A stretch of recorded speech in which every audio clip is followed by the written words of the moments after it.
Alright, we're going to go over the rankings for Season 3, Episode 5 of Love Live Superstars. So, same deal as all the rest.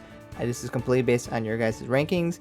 And we're going to see how the episode where they go to Shanghai affects how it goes. Of course, we expect a lot for Cuckoo, but let's go ahead and jump to the rankings. まさかまさか私は皆さんのことを知っているのです。怪しいなんてとんでもない。怪しい人が言うセリフっす。夜景に照らされているメイもとても素敵。うるさい、何言ってんだ。溢れ出すスープ、これぞデリシャスですな。デリシャスバズりますな。姉者の気持ちを確かめるには私も本気で挑むしかないというだけです。失礼します。まだ連絡つかないんだな。居場所わからないのか。ダメ、ここ県外で使い物にならない。クークーさんに連絡してみたのですが、今日は返事がありません。らしくないですよね。いつもならもっと直接私たちに伝えてくれると思うのですが。近くで見る丸、大きい丸、たくさんの丸、ひとまず落ち着きましょう先輩。マルガレーテは何点でした？今回は本気出してないから。左手でやったのよ。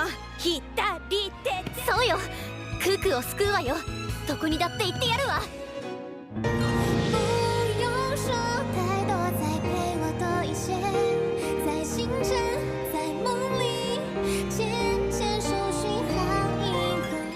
確かに私たちは今別のグループ。でも結ヶ丘のスクールアイドルであることは同じ。お互い最高のライブができる状況で競い合いたい。So those were the results for this episode. So we can see that, of course, Kanon does well because she's Kanon. She always does well, and there's no surprise. And she has some level of involvement in this episode. As you know, she's kind of like, I care a lot about Cuckoo and all that stuff. But the most noticeable increase in the averages, of course, is going to be Cuckoo. This episode is mostly focused on her. There was some focus on the third years in general. As you can see, they're thinking about the future and what they're going to do after they graduate. But once they move past that, it was the focus on Cuckoo. They go to Shanghai, that's where Cuckoo's from, and they go on a wild goose chase to find her. And that's where also we got to see her older sister, Mung Mung, if I remember that correctly. And they got to see a lot of parts of the area, which I thought was neat. And of course, Cuckoo got to sing her solo song. It was her most recent one, I believe, her third one, and it was in Chinese, and that was a nice scene to have, and it was really well animated. It was a really nice moment to have for her, and that shows kind of the appeal of Cuckoo that oftentimes you don't get to see when she's always being her goofy comic relief self. So we get to see that being reflected pretty dang well in a lot of areas. As you can see that a lot of the hate disappeared for her because she's not, just fighting with Sumina in this episode. Past that, we have Sumina. She's in third. That's not too much of a drastic change, but she was definitely interested in finding her wife and trying to get her back. And we got Wan's in fourth. She seems to be holding pretty well. Chisato's in fifth.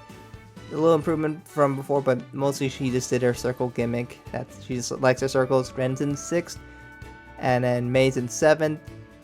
Got a little improvement, but one thing you'll notice is that first place, second place, sixth place, fifth place, and third place, so basically just not fourth place, all goes to the third years.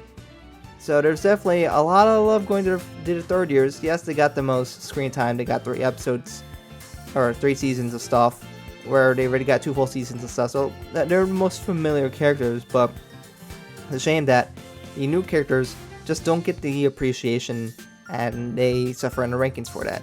Wen seems to be the one small exception. But we got to see her in season 2, but she's kind of more on par with the second years, and you can see some of the second years definitely suffer in the rankings. So hopefully we get a little bit more content from them. But of course we know Cuckoo was definitely suffering here for quite some bit of time, and it was nice to see she got a little boost. But as you can see for the rest of the trends, we end up gaining Tomani's in 8th, a little improvement.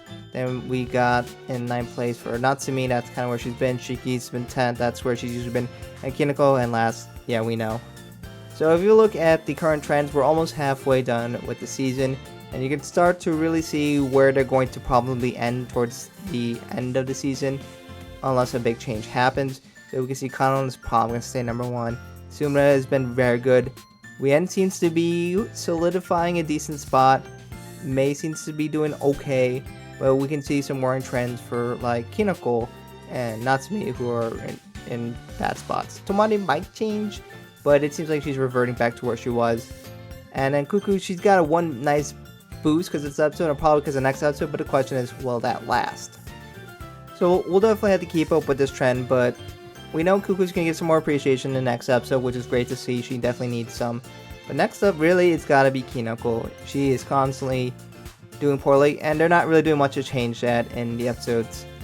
So that's kind of a bit of a shame. So maybe in the future, we'll see something for her. But of course, as always, I do have the demographics of the viewers for those who are interested. And of course, as always, I will give credit to all the people who participate and wish to be credited for their participation. So thank you to you guys. I appreciate your participation in these polls. We still got 7 more episodes to go through, episode 6 through 12. And of course, there are the comments that people put. I got lazy and decided to do a video of all the comments. So here are all the comments. It'll scroll down a little bit later, so you can see how people felt about this episode. So of course, this episode, people are expressing some admiration for Cuckoo. She got another Cuckoo-centered episode, and we got to see her sing her song in Mandarin, which was nice to see. And we got to see Shanghai. And I always really like episodes where the girls travel to a new area, because we had New York, we had Italy, and here now we got Shanghai. So definitely really fun stuff to have, and I just enjoyed it. I'm of course always excited to see more about that. So I'm curious to see how you guys feel about this episode. How did you feel about the approach? Why they had them going a bunch of areas? It felt like more like an excuse to see a bunch of areas of Shanghai. I'm okay with that, honestly. I think it's just cool to see a bunch of areas that is there. But how did you feel about that? And how do you feel about Cuckoo's sister Moon Moon? How do you feel about her personality, her approach? And, you know, honestly, she seems to be very caring about her younger sister. She spent, seemingly a lot of money and a lot of tickets to get all her friends to come over here. And she wants them to save her. And, like, what do you think is her deal? What do you think is her background? Do you think she was a former idol? That's at least my theory. I'm curious to see how you feel about that. And what do you think about these rankings? Do you think this is going to help people's opinions on Cuckoo in the long run? And what should they do to help Kinako? That's definitely one thing that they probably need to work on. Will they do it? Who knows? But Kinako needs some love. Anyways, let me know all about that in the comments below. Anyway, thank you guys for watching. Hope to catch you guys in another video soon.